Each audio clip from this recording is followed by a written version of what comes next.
Hello, BNI. Kip Kint, Executive Director of BNI Utah South. You know, it's hard to believe it's August already. We're 6 months into some pretty interesting times, to say the least. And so I'd like to provide a little update on that front. As most of you know from our communications, we would love to return to in-person meetings, and all we're waiting for at this point is for the governor to declare your county where your chapter resides as green. Once that happens, we have a checklist of items that could be completed within 1 to 2 weeks, and then that chapter could be meeting in person.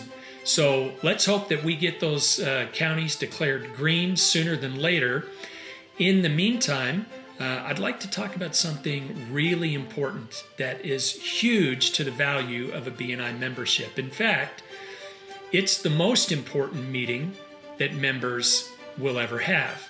And so that's not the weekly meeting I'm referring to. As most of you know, that meeting is ultimately designed for our visitors to see the value of our accountability, the reporting that we do, the structure of our process and system. But where the real magic happens is in the one-to-one. Are you holding one-to-ones? Are you holding them frequently? Are you doing at least one-to-one per week in alignment with the power of one, or maybe even 2 or 3 during these critical times? And when you hold your one-to-ones, are you bringing as much quality to them as possible? There are 4 forms that should be used for every one-to-one. They are the member bio, the gains worksheet, the best 10 customers worksheet, and the contact sphere worksheet. If you're not using these, then you may be having some friendly conversation and interaction, but you're missing out on an opportunity to generate and create more referrals for one another. Please make sure that you're using those forms and using them in the way that they are intended to be used. The bio will provide a great background and personal nature that preps you for the one-to-one. The gains, the goals, accomplishments, interests, networks, and skills that you're involved in also brings value to that one-to-one meeting. Your best 10 customers worksheet, that can open up a whole paradigm shift for your one-to-one partner, helping them to think about people that they could possibly refer to you and you to them. And then eventually you want to get down to the contact spheres and focused on who are the people that could really refer to you and you could refer to them that are missing from the chapter. A golden goose, so to speak, that if you had them, you could get a lot more referrals and pass a lot more referrals. So definitely increase the overall quality and quantity of your one-to-ones, and consider this. That meeting, one-to-one, 2 people, you could hold that meeting in person if you and your one-to-one partner are comfortable with that.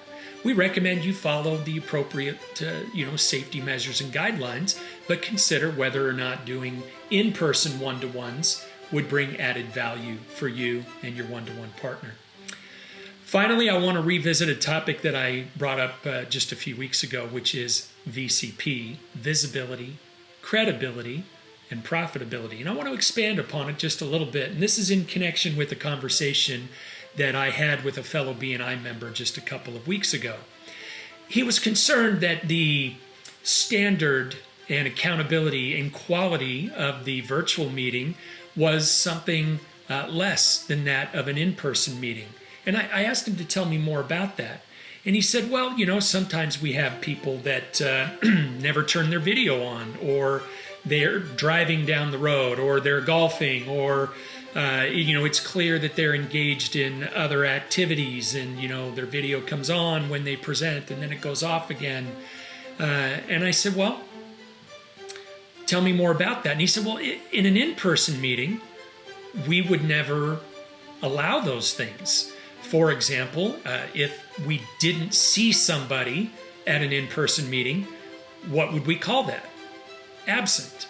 And then he said, if we could only hear somebody, say a fellow member were to conference call a member onto a speakerphone just so they could listen into the meeting, what would we call that? No, that would still be absent. What would we call it if somebody were driving while we're holding our in-person meeting? That would be absent. What if they were golfing while we were holding our in-person meeting? That would be absent. And he brought up some really great points, all things that we've seen in some of our virtual meetings. And I simply asked him, so why is that being allowed? And his answer to me was, I don't know. And so he had a discussion, with his leadership team and with the membership committee, and they had the same question. Why are we allowing that? Why would you lower the quality of the commitment and the standards that you would normally have in a in-person meeting for your virtual meeting? And the answer was, there is no good reason for why a chapter would do that. So my encouragement to all of you is keep the quality of your engagement in a virtual meeting at the same level as it is for an in-person meeting. Make sure your video is on and your audio is on time. Be there and engaged the whole time. If you're on late, then you're marked as late on the attendance sheet. If you leave early, then you're marked as having left early. If you're driving, then consider not counting that as being in attendance. Give it the same level of commitment, quality, and effort that you would for an in-person meeting, and you might surprise yourself how the overall quality of your virtual meetings goes way up. And I've seen it with a lot of chapters that are really doing it right. So if yours is not, talk to your leadership team and be an example yourself. Raise the quality of your virtual meetings with the level of your engagement. Thank you.